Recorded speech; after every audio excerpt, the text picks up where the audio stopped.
With all this controversy with the civil suit that the former WWE employee Janelle Grant has filed against the company, Vince McMahon, Jordan Laurinaitis, it led to Vince McMahon stepping down from, I say WWE, but it's now TKO Group Holdings. You got The Rock, who's now on the board of TKO. He had the big announcement a few days prior to that coming out about the lawsuit and Janelle Grant, the big announcement about Raw going to be on Netflix. You've got people speculating about what else has been going on behind the scenes there. Did Nick Khan and Rock and Ari Emanuel, did they know all about this before and this was damage control on their part? And there's speculation that maybe this has been a plan in the works for quite some time now, trying to oust Vince McMahon from WWE. And there's other stuff out there about could there be other NDAs there? Not just when it comes to Vince, but when it comes to other people that worked for WWE. And there's even it's brought up that maybe Triple H has NDAs. I said I was going to say NDAs. Ryback tweeted about that. He also mentioned something to do with Cena and Alex Riley. I'm going to touch on the stuff with Triple H. First off, I want to react. I'm going to show you this video clip here. And Vince Russo on his show is talking to Stevie Richards, Ben Hammond, and they're speaking about now feeling like the roles are reversed now. For Triple H. Triple H for all these years had all this power, control, leverage, but now you've got Rock now as a board member of WWE, TKO, sorry. So he's got a lot of stroke, and he's getting paid a lot of money in that position. So I want to first play this clip. I might just pause it here and there, and I'll give you my reaction. So here we go. There is a part of me right now, I feel sympathy for Triple H because, like, to me, right now, he is in the lame duck seat. Okay, bro? Like, he's done. He's done, bro. Rock's go from a wrestling standpoint. With Rock in that seat, Ari Emanuel does not need Triple H whatsoever. Triple H is not on the board, has never been on the board. Rock is already removing Gerwirtz and his own writers in. Rock can bring in his own people to replace the Shawns and the Triple H's and whatnot. And there's a part of me that feels like so sympathetic to Triple H because I see the writing is on the walls. But then, bro, look at the other end of this, bro. How many people did Triple H do this to? And the reason why this could be happening, Spin and Stevie, as ridiculous as this may seem, bro, we go all the way back to when Rock was breaking into the business and DX was making his life a living hell. Bro, Exactly. We're going all the way back to that when they saw The Rock had star power, bro. We better keep this guy down. They made his life a living hell. He hated Triple H for that. And now here we are 25 years later. The roles have completely reversed. He replaced Shawn with a black guy on Young Rock. Like wrote him out of the show. There you go. Hey. Yeah. I mean, that's one thing. I mean, Rock disliked Shawn Michaels so much to the point that on his sitcom Young Rock, they had all the top guys were on there. All the top guys. Triple H, Austin, Undertaker, Mankind, everyone. And it was a little bit ridiculous. It was hard to take those guys seriously. They didn't look like proper wrestlers, really. But hey, it's a sitcom, whatever. But Shawn Michaels, one of the big names at that time, wasn't on there. And I think that just shows you how much Rock must dislike Shawn Michaels. And though Shawn's supposed to be a changed man now, born-again Christian, and I believe probably any time that Rock and Shawn have bumped into one another at backstage at events over the years, they've been civil, they've been cordial. But Rock's smart. Rock knows that a leopard doesn't change his spots, and he probably feels that Shawn Michaels is the same prick he was to him back in 1987, back even maybe before that. It was his grandmother's promotion in Hawaii, where apparently he was a bit disrespectful towards her. So you can forgive, but you can't. You certainly can't forget, though, right? And Stevie, I got to be honest with you, and again, a lot of this relates to you and like what we went through with you personally. I guess my sympathy with Triple H comes from his health. I mean, bro, we know the guy had these serious heart problems, and him saying, he thought he was gonna die. Whether that was real or not, I kind of believed him. But I guess that's my sympathy part, bro. With his physical state and the heart conditions he's had, I can't imagine, Stevie, that any of this is good for him at this point. Let's put it in perspective, though, and it's probably not going to sound like I fall short every day, so this probably isn't exactly a Christian thing to say. Why are we feeling sympathy from multimillionaires? How many tens of millions, if not hundreds of millions of dollars does he have? Also, does Triple H have any sympathy for your struggles or anybody else's or any of the people when he was a talent that he just wouldn't say yes to certain? I was right there and I seen it, and I was the victim of a lot of Triple H's politicking and condescending attitude, costing talents money, or maybe even getting. That's a good point right there. Vince saying that he might have a bit of sympathy for Triple H, but then Stevie Richards pointing out that, look, this guy, did he really give a shit about any of the other talent when he was at that position, when he was getting to the top, stepping on people, politicking, backstabbing? Did he care about the struggles that the other talent were going through? Did he really care about the undercard guys, or you call the jobbers, the job guys that are just they're just trying to make ends meet, right? Did he care about people like that? No, I think if anyone, Triple H went out of his way to make life difficult for a lot of people there in WWE. So that's where I don't have empathy. I struggle to have empathy with people when they end up in a shitty situation, when I know they're shitty, toxic people, and they're they cause a lot of problems for a lot of people. I struggle to have empathy, because if they've never had empathy for other people, and they just don't have that human side to them where they can relate to other people, it's hard for me to have any sympathy or empathy for them right back. I don't know. I just don't think that works, but that's just me. Talent fired. And yeah, they treated Rocky like shit. They treated him really, really bad. And now, however many years later, it's coming full circle. But even if Rock gets rid of Shawn, gets rid of Hunter, they're millionaires. They're nobody to pity or feel sympathy for, because they have all the money they could ever need for generations to come. The reason why they're still in it is not because they love it. It's because of the power, the God complex. Well, first off, yeah, I mean, they did treat Rock like crap. I mean, they wanted to fuck with him, but it didn't work because he was just too good, too talented. But there was a lot of stuff there. Maybe they would maybe just say it was just joking, ribbing, but there was stories out there that it was, racist comments were made. But I think Rock, he didn't rise to it. He played it cool. He just tried to joke it off, no sell it. But there was other stuff out there. I think there was one time where Shawn Michaels kicked Rock. It was a super stiff, sweet chin music.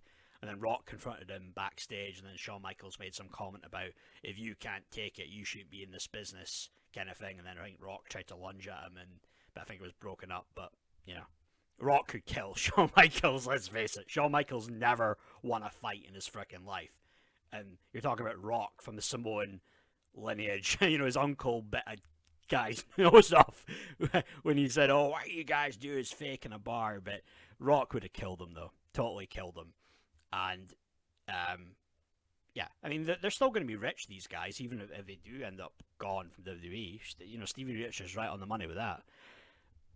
Over people, even though they got their favorites and they're the parental figures in NXT, these dudes are still the same guys. I'm sorry. They're still the same condescending pricks that have cost a lot of people their careers. And who knows how many people that they set off on a road to depression. China. There you go. Yeah. How many people have they set on a road to despair, depression, and death? They don't feel any sympathy for them. Oh, because what if they Google her name? Let's bring that up again. That's all that counts, the optics. But I mean, I know it doesn't sound very crib, but Ben will top me on the non-Christian commentary. But even last year, and Ben, you can speak. I don't even like to speak about the details of this. You can't say that the same email that was sent by you last year went to spam from the same exact email address, but he got the recent one. That's bullshit. Sorry, he just doesn't give a fuck. Yeah, and it's all a work, whether he came up at Killer Kowalski's and worked his way up through it and knowing where all the bodies are buried. Is he a righteous man, or his tag team partner, Born Again, a righteous man? Will they sit there and draw a paycheck while they know this shit's going on? No, they're using Born Again Christianity and a Joel Osteen cover story to try and get out of jail free card with the wives or whoever the fuck, so they can be reinvented. Yet they go to the work the same place every day and still cover up the same stuff. So that's hypocrisy 101 right there when it comes to divinity. What happened? Like, I get that you're a great human being, Vince, and a loving guy, and you worked with these guys. What happens? How sorry do you feel when the week before WrestleMania and somebody fires a big shot and drops 3 of his NDAs, possibly? Is he that great of a guy then? Very interesting there. Very interesting there. So, Ben Jimenez seems to be implying that it could be coming out just around that WrestleMania week that Triple H has 3 NDAs himself, non-disclosure agreements. And these guys, I mean, they do have their sources.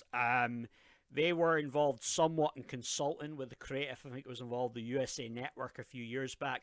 Ben Hammond is one guy, if you don't know him, he had worked in developmental. And he was in OVW around 2007, 2008 time. I don't know if Triple H would have known him personally, because Ben Hammond would have been a nobody to go at Triple H back then, but maybe they had met once or twice, I don't know. But he seems to know his stuff. And there is some stuff there about people saying stuff, Ryback saying something there that could be NDAs against Triple H. So, it's interesting, though. This stuff is quite interesting. It really is. Is he the one to get behind? Hey, bro, this was the guy that, no question, cock-blocked me from going back there in 2002 because he was afraid he would have lost creative power. So don't get me wrong, bro. He did it to me. Yeah. But like. And yeah, so the Russo was almost going to go back to WWE and I think it was going to be the head writer for both Raw and SmackDown. This was back in 2002 time, June 2002. And, he tells the story that, it wasn't a warm reception he got. I think Shane McMahon was all for it, but guys like Paul Heyman, Michael Hayes, they weren't. But then I imagine Triple H was another one too. And then Russo has told a story before about Stephanie coming off very condescending towards him. But then 3 years prior, when he was around her, this is when she was seen as young, sweet, innocent Steph, and she wouldn't say boo to a goose. So she had totally changed, and I think Triple H was probably a large part in her becoming a different person, kind of corrupting her. But then again, that's maybe just the business that did that to her, and her dad, Vince, is a large part of the reason as to that as well. If she's got the real dark side there, and if she's a bit of a bitch. But yeah, I mean, these guys, I mean, they tell it like it is. I mean, some of their stuff is quite out there as far as conspiracy theories go, but there's the stuff there is very interesting there with Triple H. I think what Stevie Richards is saying when it comes to Shawn Michaels, Triple H, I don't think it's about loving the business. It's not with Triple H anyway. I think it's about power. It's about control. The whole loving the business thing is kind of like the perfect out to have, because then it can justify all your other shitty behavior, hey, he was a mass murderer, but hey, you love to paint, shit like that. But yeah, I mean, this is going to be really interesting what potentially more could come out on this. And what's very interesting is Ryback. He seems to know some stuff too. He had tweeted about something about, Triple H has some NDAs, and he'd said something else to do with John Cena and Alex Riley. So I just want to play a brief Ryback clip here, and I might just pause at one point and then I'll react to it. So here we go with what Ryback said. And this was in June 2022, just after it came out about the stuff about Vince. And then paying the women off and the whole thing about the relationship and passing her to John Laurinaitis. So Check this out. Message me where everyone's just like, I can't believe it's taken this long for stuff to finally, and I just think it's karma is finally, it's been a culmination of things leading up to all of this. But there's some issues because they are notorious for getting people to sign non-disparagement agreements, NDAs, non-disclosure agreements, where they'll come to terms on the shady things that happen. And here, take some your hush money and go away forever. And that has happened. And what they are finding is there's quite a bit of this. And there's stuff that I have that I've not released. There's stuff, and I'll give you guys. There's a Caitlyn and Triple H story out there. There's a John Cena and Alex Riley story out there. And if the board invests. So do you hear that? First off, and it just passed by a little quickly, Caitlyn and Triple H story. And then he said John Cena and Alex Riley story. So Caitlyn was the woman, Diva, was on NXT for a while. Came up, she was around the time she was pally with AJ. They were kind of like a little tag team. Was on Raw for a bit, and then around, I don't know, was it like 2013 going on 2014, she wasn't being used as much.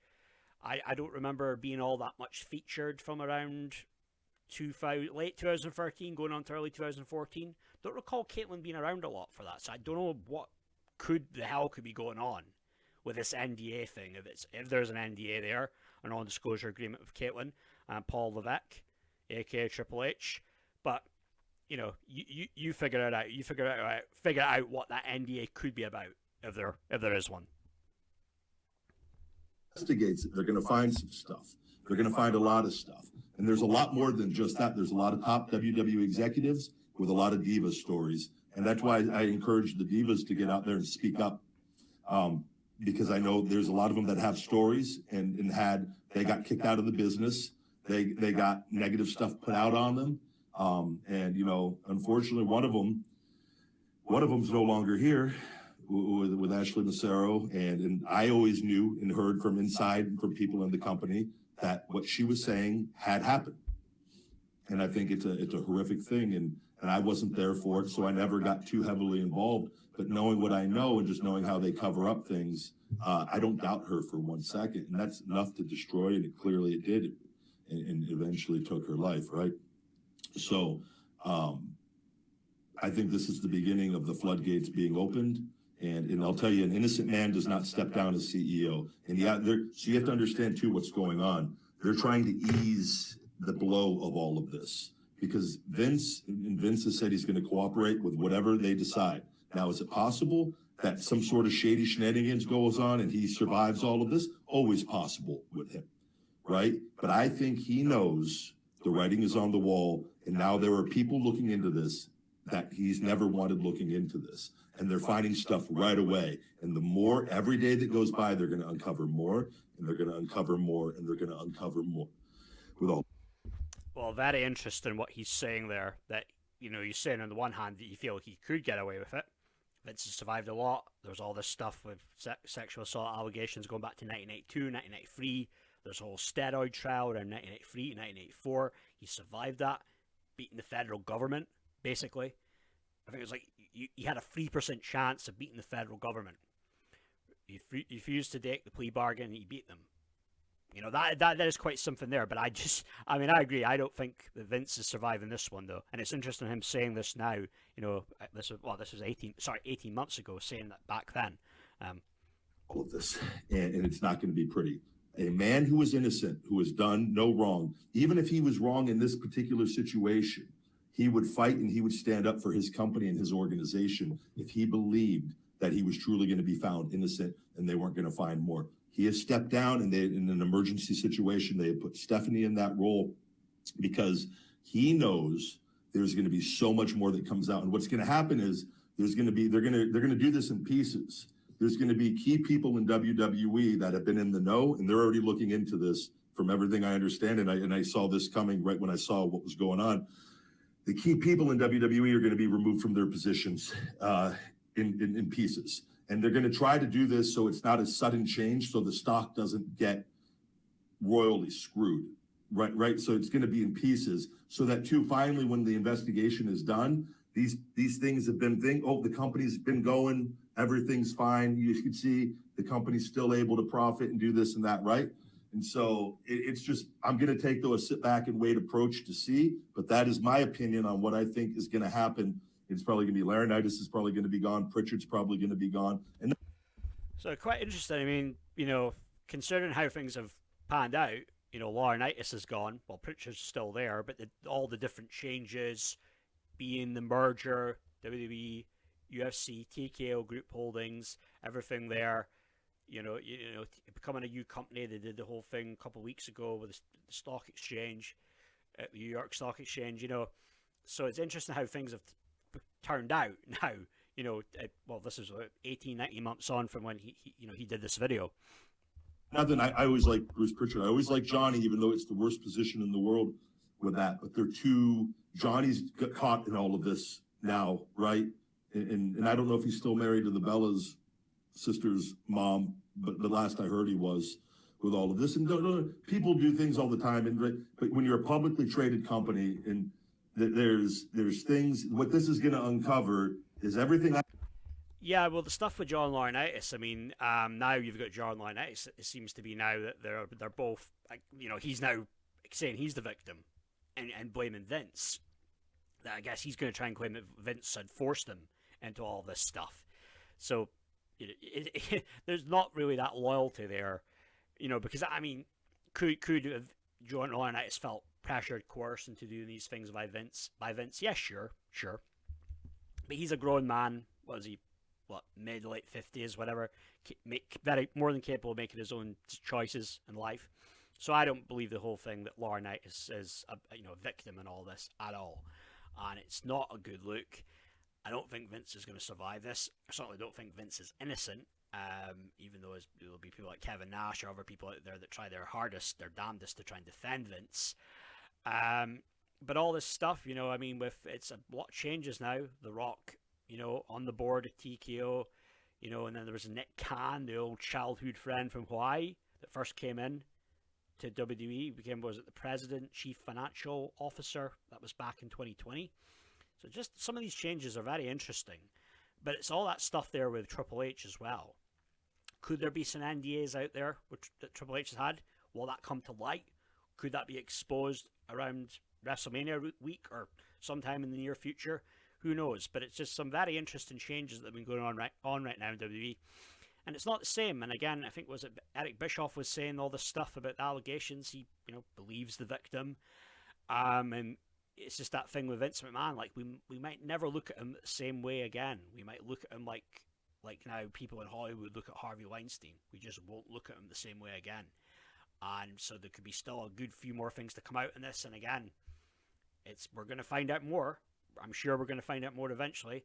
We might even hear more of the stuff to do with Brock Lesnar. He might not be hugely implicated in this like Laurinaitis and McMahon are, but it's not a good look at all. But I guess WWE will keep going on though, because it's not all as much as Vince did for the wrestling business. It'll still keep carrying on.